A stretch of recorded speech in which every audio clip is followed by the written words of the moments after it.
Welcome, curious minds and lovers of Middle-earth.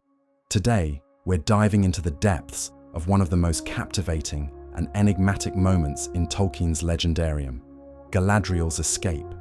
Yes, Our Lady of Lothlorien had quite an epic journey long before we meet her in The Lord of the Rings. To understand her journey, we need to delve deep into the Silmarillion and explore the connections, motivations, and conflicts that shaped her character over the ages. There's a hidden story here, one that unveils a more complex, ambitious, and yes, rebellious Galadriel. Let's go on a journey that even the keenest of Tolkien fans might find holds some surprises. Now, to set the stage for Galadriel's early life and eventual escape, we must begin in the land of Aman, the Blessed Realm. Galadriel was born in Valinor, a land bathed in the light of the two trees, far before the creation of the sun and moon. Her family was among the most distinguished in Aman, for she was the daughter of Finarfin, one of the high elves of the Noldor, and her mother, Érwen, was kin to Thingol, the king of Doriath. The Noldor were known for their wisdom, skill, and a fierce longing for knowledge, a trait that Galadriel would inherit. But among them, Galadriel stood apart, gifted, towering in height, and with a rebellious heart that hungered for adventure. Though she was cherished in Aman, her spirit was drawn to realms beyond, to places untouched by the Valar. Now, we reach a pivotal moment, the first rebellion of the Noldor. This rebellion is key to Galadriel's decision to leave Aman. The Noldor were stirred by Feanor, Galadriel's uncle, and a fiery spirit among the elves. Feanor's creation of the Silmarils, jewel-like vessels containing the light of the two trees, led to obsession, jealousy, and eventually, tragedy. When Morgoth, the Great Dark Lord, stole these Silmarils, Feanor's wrath knew no bounds. He incited his people to rebel against the Valar and pursue Morgoth to Middle-earth. For many Noldor, this was a fateful call to adventure, vengeance, and liberation from the rule of the Valar. Galadriel, however, was driven by more than revenge. Her motivations were distinct from Feanor's lust for the Silmarils or the wrath he bore against Morgoth. Galadriel's heart was stirred by the idea of exploring Middle-earth's vast, unknown lands. Though she disagreed with Feanor's methods and his arrogant, often destructive ambition, she too desired freedom and a realm of her own. Tolkien tells us that she had an eagerness for freedom and to see the wide, unguarded lands. But here's where it gets interesting. Galadriel's departure was not simply an escape from Aman or a desire to follow Feanor. Her motivations were a mix of curiosity, ambition, and, yes, defiance of the Valar. Though her heart was not darkened by the Silmarils, she still longed for dominion, a kingdom where her own wisdom and strength could flourish. Now here's the thing. Her departure was no small feat.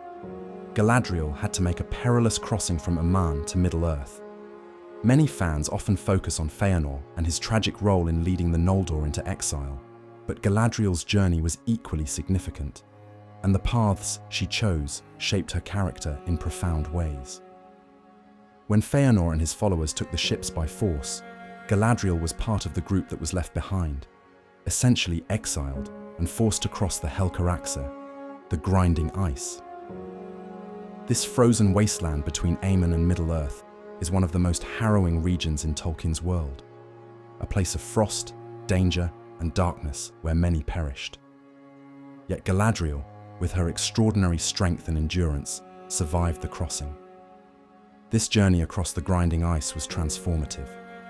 It was a harsh passage, and Tolkien suggests that Galadriel's resilience and leadership shone through as she led her people with courage.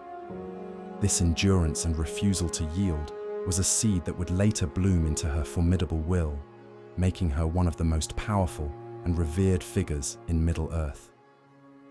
This spirit of survival, having left the protected realm of Aman and endured the grinding ice, left a mark upon her that set her apart even from the other Noldor who managed to cross into Middle-earth. Once she arrived in Middle-earth, Galadriel's ambitions began to crystallize. Middle-earth was a land rife with kingdoms and wars, but also a land rich in beauty and wonder.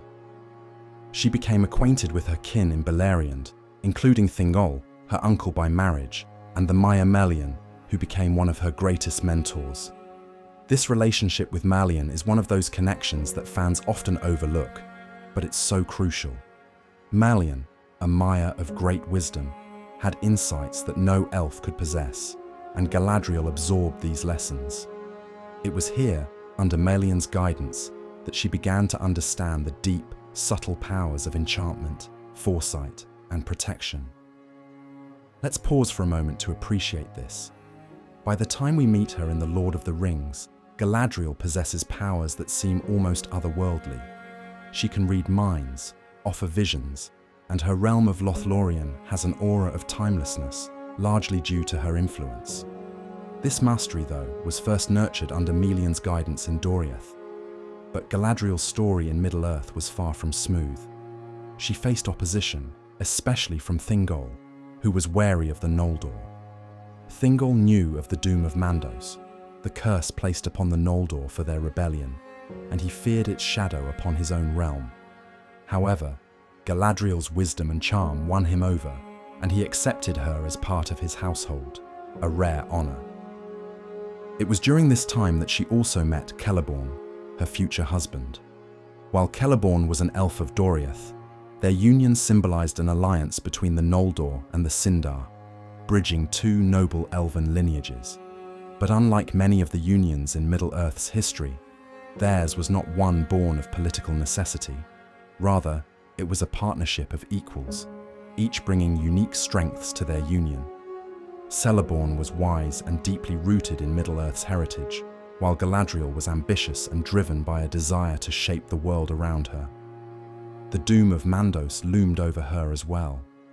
This curse, declared by the Valar upon the Noldor for their rebellion, warned of sorrow and loss that would follow them wherever they went in Middle-earth. Galadriel was deeply aware of this doom.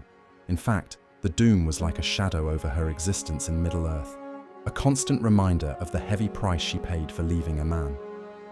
And yet, she did not waver. Her resolve was unyielding, her ambitions unquenched. As the years passed, Galadriel's relationship with the Valar grew even more complex. Despite her rebellion, she still held a deep reverence for them. Her defiance was never born out of hatred, but rather from a desire to chart her own path. It's in this duality that we see her true character, a figure who respected the ancient powers, but would not be bound by them. She defied the Valar's will to leave a man, but she also retained their wisdom, channeling it into her understanding of Middle-earth and her realm. And now we arrive at her ultimate test of character, the temptation of the One Ring. Galadriel was offered the One Ring by Frodo, and it is in her famous refusal that we see the culmination of her journey from a man to Middle-earth, from rebellion to wisdom. When Frodo offered her the One Ring, Galadriel's response was not just a simple rejection of power. It was the culmination of ages of temptation, wisdom gained, and the scars of the First Age. Let's take a closer look at this iconic moment and how it connects back to the long and painful journey that began with her decision to leave a man. Galadriel's temptation reveals the complex evolution of her character, stemming from a history rooted in ambition.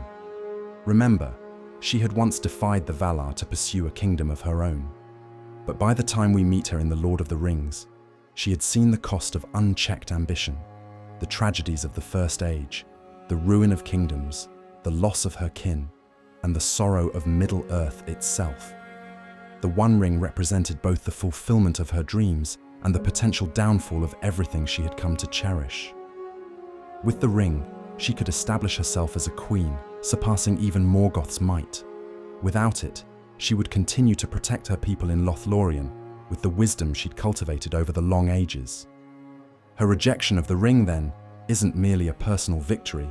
It's the triumph of wisdom over ambition, a reversal of the fateful decision she had made to leave a man.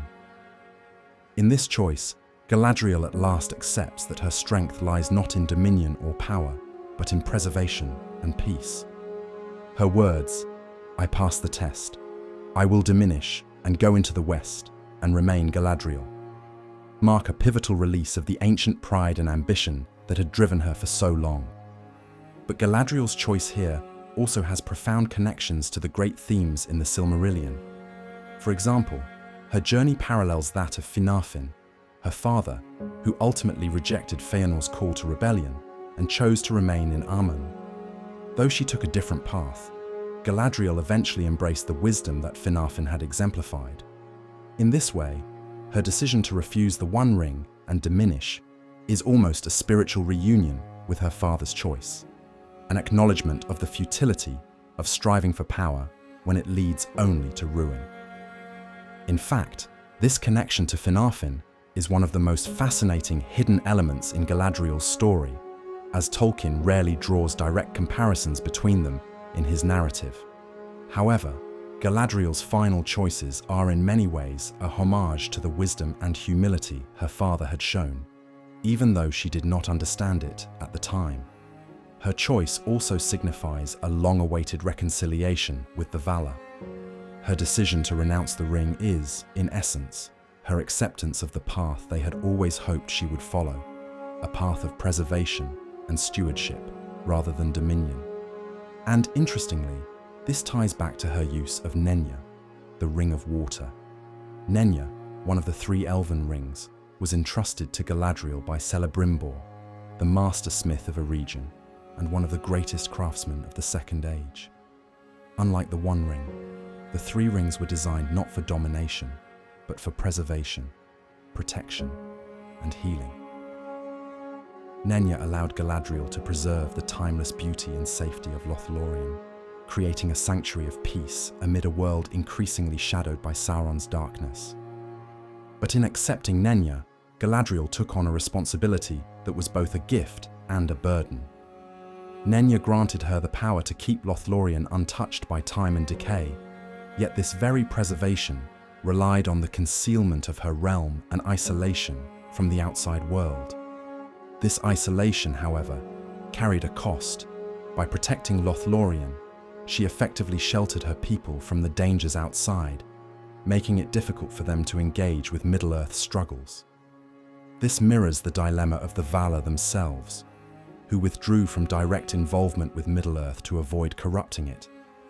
Thus, Galadriel's role as the Lady of Lothlorien reflects her own complex understanding of power. She desires to protect and preserve, yet knows that even this form of power requires boundaries and sacrifice.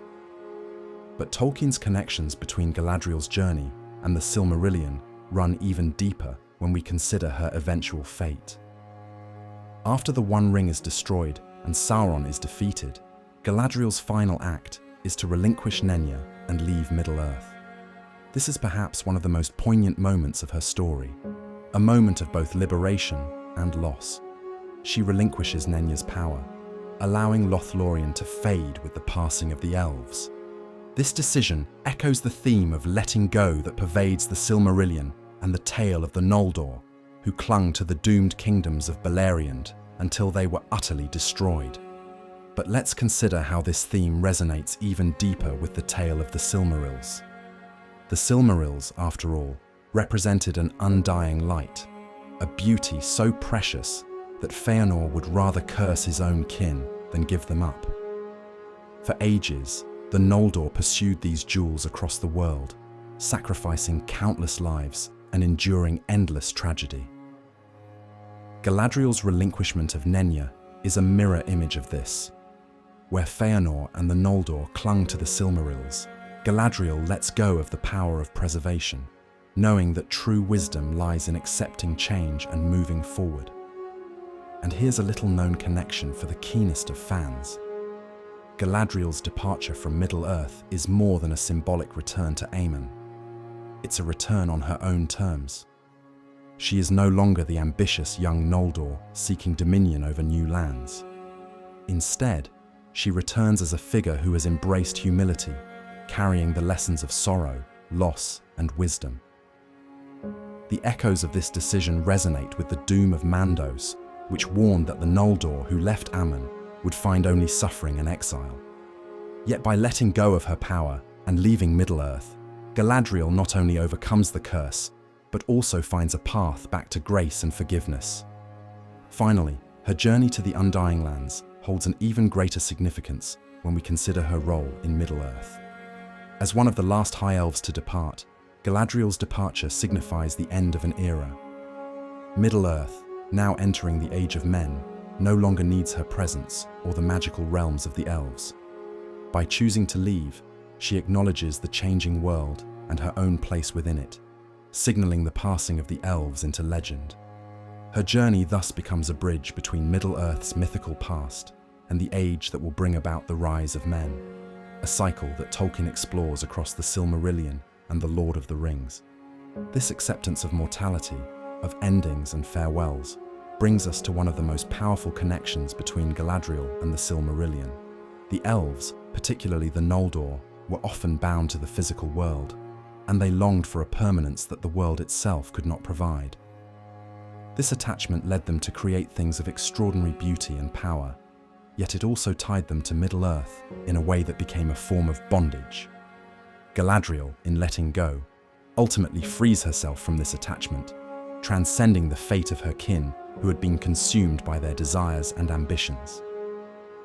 In a final, almost poetic turn, Galadriel's departure also brings her character full circle. She left a man with a heart full of ambition and an unquenchable thirst for independence. Yet after her long journey, she returns with a heart tempered by wisdom, loss, and compassion. This transformation is not just her personal victory, but the redemption of the Noldor line itself, fulfilling a path that began in defiance and concludes in grace. As she sails westward, Galadriel leaves behind a world that is better for her presence, a Middle-earth that has felt the touch of her light and wisdom. Her legacy lives on in those she guided and the places she preserved, reminding us that true strength lies not in holding on, but in the wisdom to let go. Now, as Galadriel sails across the sea to Aemon, let's reflect on the lasting legacy she leaves behind in Middle-earth. Galadriel's journey, beginning with her rebellion against the Valar and ending with her graceful return, represents a transformation that resonates with one of the deepest themes in the Silmarillion: the cost and redemptive power of choice. Through Galadriel, Tolkien explores how characters evolve under the weight of time and consequence. While many of the Noldor are marked by a tragic inability to change, Galadriel stands apart, learning to make peace with herself and her past. Her story reflects Tolkien's view of history as cyclical, yet progressive. She emerges as one of the few elves who not only survives the turbulent ages of Middle-earth, but finds true growth within them. In the end, Galadriel's journey mirrors the fate of the elves themselves, a people whose time in Middle-earth, though grand and beautiful, must inevitably pass. This brings us to a final beautiful connection between Galadriel's story and the world of the Silmarillion. The elves were born into a world of undying light, but Middle-earth is a realm of dusk and shadow, of mortality and impermanence. By embracing her decision to leave Middle-earth and return to Aemon, Galadriel accepts the bittersweet nature of this world and her place within it. Her departure reminds us that Middle-earth is always changing, its beauty fleeting, and that the true wisdom lies in cherishing it without trying to bind it to ourselves forever. The very act of sailing back to the west becomes a closing chapter, not only for Galadriel, but for all of the Firstborn. She departs as a symbol of the elven legacy, leaving behind beauty and wisdom in Lothlorien, Rivendell, and even in the hearts of the Fellowship who crossed her path. Her story is a reminder of what the elves brought to Middle-earth, a light that touches everything, even as it fades, leaving behind only echoes of memory and song. And so, as Galadriel's ship disappears beyond the horizon, we are left with a Middle-earth that must now continue without her timeless presence. Yet her influence remains, woven into the lands and people of Middle-earth. Her wisdom, courage, and humility continue to resonate, offering a path of hope and resilience for the ages to come. Galadriel's story is ultimately a tale of redemption, courage, and acceptance, embodying some of Tolkien's most profound themes. In her journey from rebellion to peace, from ambition to humility, she leaves us a legacy as eternal as the light of the two trees that first illuminated her life. Thank you for joining me on this deep dive into Galadriel's journey and the rich connections within the Silmarillion. If this exploration brought new layers to her character for you, remember to leave a comment below, share your thoughts, and let's keep this conversation about Tolkien's incredible world alive.